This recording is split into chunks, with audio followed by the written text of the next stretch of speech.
আসসালামু আলাইকুম প্রিয় দর্শক, আমি Mohammad Saifur Rahman, Saifur 360 care YouTube channel থেকে।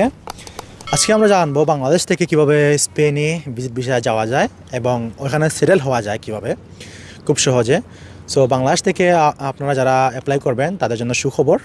আমরা বিস্তারিত ভিডিও দেখেন, আপনাদের ভিডিওতে দেখলে বুঝতে পারবেন কীভাবে খুব সহজেই আপনারা স্পেনে প্রবেশ করতে পারেন ভিজিট ভিসার মাধ্যমে। সো প্রিয় দর্শক, আজকে আমাদের সাথে আছেন মোহাম্মদ আজিজুল ইসলাম। সো তিনি আপনাদেরকে বিভিন্ন বিষয়ে, স্পেনের বিভিন্ন বিষয়ে জানাবেন এবং আমরা প্রশ্ন করব। আপনাদের যে প্রশ্নগুলো আপনারা প্রায় কমেন্টে করে থাকেন, সেই প্রশ্নগুলাই আমি আজকে মিস্টার আজিজুল ইসলামকে প্রশ্ন করব। আমরা তাহলে চলুন শুরু করি ভিডিওটি। সো কেমন আছেন? আলহামদুলিল্লাহ, ভালো আছে।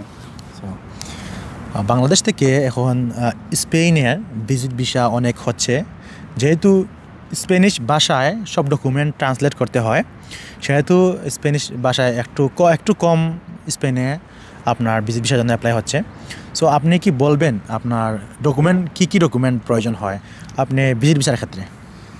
আপনারা যদি ভিজিট ভিসার ক্ষেত্রে এই স্পেন বা সেনজেনের যে কোনো দেশে ক্ষেত্রেই হোক, ভিজিট ভিসার জন্য আপনারা যদি অ্যাপ্লাই করেন তাহলে মাস্টলি আপনাদেরকে ব্যাংক স্টেটমেন্ট, মানে ব্যাংক সলভেন্সি স্ট্রং থাকতে হবে। ব্যাংকে আপনার অ্যামাউন্টটা যত বেশি থাকবে ততই ভালো হবে।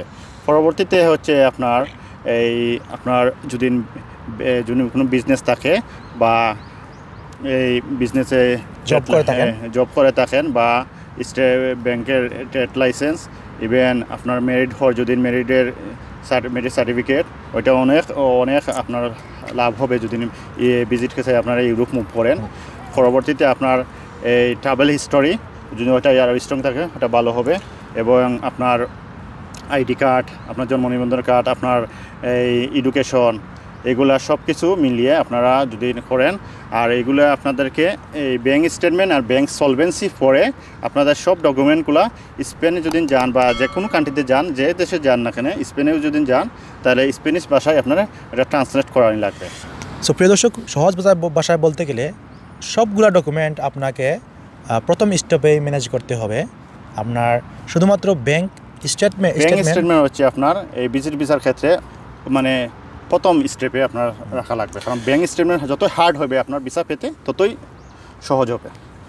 সো প্রিয় দর্শক, প্রথম স্টেপে আপনার যে ডকুমেন্টগুলো রেডি করবেন, অর্থাৎ ব্যাংক স্টেটমেন্ট, ব্যাংক সলভেন্সি, আপনার যদি জব করে থাকেন আপনার জবের appointment letter, job salary statement, আপনার যদি বিজনেস করে থাকেন তাহলে ট্রেড লাইসেন্স, আপনার ইনকাম, এগুলা ডকুমেন্ট দেখাতে হবে। আপনি যদি বিবাহিত হয়ে থাকেন তাহলে নিকানামা, এই ডকুমেন্ট। ভিজিট ভিসার ক্ষেত্রে বাংলাদেশ থেকে কত খরচ হবে এই স্পেনে যেতে? ভিজিট ভিসার ক্ষেত্রে আপনার যদি এজেন্সির মাধ্যমে করে থাকেন তাহলে ভিজিট ভিসার ফিস আপনার খুব অল্প, আপনার 12 থেকে 15,000 টাকার মধ্যে আপনার হয়ে যাবে। কিন্তু এজেন্সির মাধ্যমে যদি করে থাকেন তাহলে এজেন্সি ফি আলাদা। আপনি কোনো এজেন্সি 5,000, কোনো এজেন্সি 10,000, কোনো এজেন্সি 15,000, এইরকমভাবে আপনার কাছে নিতে পারে।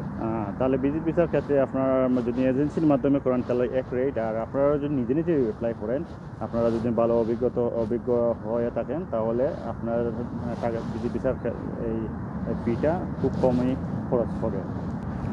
আমি আপনাদেরকে কয়েকটা টিপস দিব ভিডিওর শেষে, আপনারা ভিডিও শেষ পর্যন্ত দেখবেন ইনশাআল্লাহ। এরপরে আপনার যদি পাসপোর্টে কোনো ট্রাভেল হিস্ট্রি থাকে, যেমন আপনি কোনো দেশে ট্রাভেল করছেন রিসেন্টলি অথবা আগে ট্রাভেল করছেন, সেগুলার ফটোকপি, স্ক্যান কপি। এরপরে আপনার সেনজেন সাইজের একটা ছবি, 3.5 সাইজ এরকম একটা ছবি লাগবে। এরপরে আপনার এই সব ডকুমেন্টগুলা আপনি শুধুমাত্র ব্যাংক স্টেটমেন্ট এবং ব্যাংক সলভেন্সি ছাড়া আপনি সবগুলা ডকুমেন্ট আপনি স্প্যানিশ ভাষায় ট্রান্সলেট করে, শুধুমাত্র ট্রান্সলেট করলে হবে না, ওদের নির্ধারিত ট্রান্সলেটর দিয়ে ট্রান্সলেট করাতে হবে। ওরা স্প্যানিশরা কিছু অফিস আছে, অফিসে নির্ধারণ করে রাখছে, ওখান থেকে ট্রান্সলেট করতে হবে। সো এখান থেকে ট্রান্সলেট করে আপনার জমা দিতে হবে। আর আরেকটা কথা বলে রাখি, আপনি যদি পাসপোর্ট ভিজিট ভিসার জন্য অ্যাপ্লাই করেন, পাসপোর্টের মেয়াদ কমসে কম 6 মাসে থাকতে হবে, অ্যাটলিস্ট 6 মাসে থাকতে হবে ভিজিট ভিসার ক্ষেত্রে অ্যাপ্লাই করার জন্য। যদি আরও বেশি হয় তাহলে আরও ভালো হয়। এবং স্পেনে যেহেতু আপনি ইউরোপের একটি কান্ট্রিতে আপনি ভিজিট ভিসার জন্য অ্যাপ্লাই করবেন, সেহেতু আপনার পাসপোর্টে যদি ভিজিটের ট্রাভেল হিস্টোরি থাকে, অন্যান্য দেশে ভিজিট করে থাকেন, তাহলে সেটা আপনার জন্য একটি প্লাস পয়েন্ট। সো আপনাদের জন্য একটা সুখবর আছে, আপনি যদি স্পেনে যান ভিজিট ভিসায় অথবা অন্যান্য ভিসায়, স্টুডেন্ট ভিসায়, যে কোনো বিষয়ে আপনি স্পেনে প্রবেশ করেন, আপনি ওইখানে স্টে করতে পারবেন এবং পার্মানেন্ট রেসিডেন্সি পেতে পারবেন ইনশাল্লাহ। এবং ওই পার্মানেন্ট রেসিডেন্সি সম্পর্কে আমরা বিস্তারিত ভিডিও তৈরি করব, কীভাবে আপনি স্পেনে যাবেন, স্পেনে যাওয়ার পরে ওইখানে থাকবেন, পার্মানেন্ট রেসিডেন্সি হওয়ার ক্ষেত্রে আপনার কী ভূমিকা রাখতে পারে, কী স্টেপ নিলে আপনি সহজেই ওখানে ভিজিট ভিসায় অথবা অন্যান্য ভিসায় যাওয়ার পরে ওখানে লিগ্যাল হতে পারবেন, সেই বিষয়ে আমি বিস্তারিত ভিডিও তৈরি করব ইনশাল্লাহ। এবং আপনাদের জন্য সুখবর একটা আছে, বাংলাদেশে অথবা স্পেনে যাওয়ার পরে বাংলাদেশে থাকাকালীন আপনি স্প্যানিশ ভাষা শিখলে এখান থেকে প্লাস পয়েন্ট আপনার জন্য স্পেনে যাওয়ার পরে এটা আপনার অনেক কাজে আসবে। এবং ইউরোপের একটা কান্ট্রিতে স্পেনে প্রবেশ করার পরে আপনি যখন স্পেনে থাকবেন, তখন আপনি লিগ্যাল হওয়ার ক্ষেত্রে ওখানে আপনার স্প্যানিশ ভাষা অত্যন্ত গুরুত্বপূর্ণ। এখানে আপনার রেসিডেন্স যে এলাকায় আপনার বাসা ভাড়া করবেন, সেই এলাকায় আশেপাশে আপনার ফ্রি কোর্স আছে স্প্যানিশ ভাষার, সো ফ্রি কোর্সে আপনি অংশগ্রহণ করবেন। সো ফ্রি কোর্স অংশগ্রহণ করার পরে আপনি খুব সহজেই আপনি ওখানে রেসিডেন্সি পেতে পারেন, সেই বিষয়ে বিস্তারিত ভিডিও আমি তৈরি করবো ইনশাল্লাহ।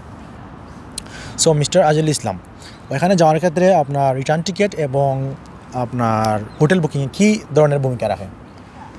আপনি যদি ভিজিট ভিসায় যান তাহলে সবচেয়ে ভূমিকার ক্ষেত্রে বলতে গেলে বিমান টিকিট, রিটার্ন টিকিট এবং হোটেল বুকিং, এটা হচ্ছে আপনার এটা যদি আপনি ইস্যু করেন না, তাহলে আপনাদের ভিজিট পেতে না পারেন।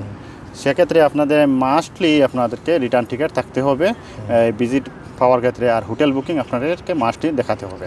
ওকে, সো ডকুমেন্টগুলো যেগুলো আছে আপনি যদি এক্স্যাক্টলি ক্যারেক্টভাবে সবগুলো ডকুমেন্ট ঠিক করে দেখাতে পারেন, সো ইনশাল্লাহ আপনার ইউরোপের কান্ট্রি, সেনজেনভুক্ত একটা কান্ট্রি, আপনার স্পেনে প্রবেশ করতে পারবেন ইনশাল্লাহ। সো বিস্তারিত ভিডিও আমি তৈরি করব ইনশাল্লাহ। সো আপনারা যদি আমার এই ভিডিও দেখে উপকৃত হয়ে থাকেন, তাহলে লাইক, শেয়ার এবং সাবস্ক্রাইব করে রাখবেন, আশেপাশে বন্ধুদেরকেও সেন্ড করে রাখবেন, যাতে ওরাও অনুপ্রাণিত হয়। সো সেই পর্যন্ত ভালো থাকেন, সুস্থ থাকেন, দেখা হচ্ছে নেক্সট ভিডিওতে। আল্লাহ হাফেজ। আল্লাহ হাফেজ।